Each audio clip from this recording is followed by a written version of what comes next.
Residents of candy-coloured corner of Cape Town in South Africa are expressing concern as they confronted with overtourism and redevelopment threats. One of the activists said the number of tourist arrivals to Cape Town doesn't reflect to the citizens and their income. Now, here's more details of that in this report. Dating back to the 1760s, Bokap sits at the foot of Signal Hill. It became home to freed Muslim slaves brought to South Africa by the Dutch from Indonesia and Malaysia. Over the decades, successive generations worked one after the other to make it what it is today. These beautiful, historical, colorful houses are a magnet for tourists. They draw thousands of visitors every year, making it an Instagram hotspot. But the constant stream of tour buses and crowds are having a toll on the area. And residents tell me the economic benefits of tourism rarely reach them. To better understand their worries, I met up with activist Jackie Poking. So, Jackie, I believe one of the concerns is that the tourism here doesn't really translate to the residents. Yes, it doesn't translate to income.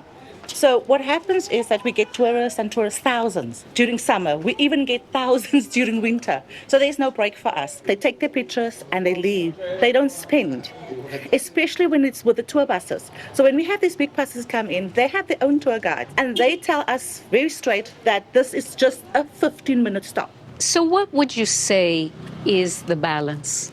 So some cities have what they call a pledge, a visitor's pledge. This is ultimately our home. I think sometimes people forget we live here, we raise our families here. Beyond overcrowding, gentrification, the process whereby the character of a poor urban area is changed by wealthier people moving in, is another major concern.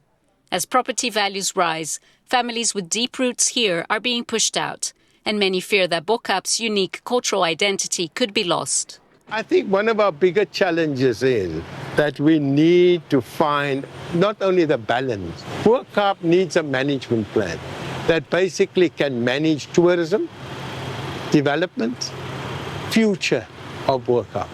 And your objective must not be how much money we can make out of Bokap. Your objective must be how do we simulate Bokap to be that golden egg for the rest of South Africa. Many visitors are oblivious to resident struggles. They come for the perfect photo, while others would like to see some kind of compromise.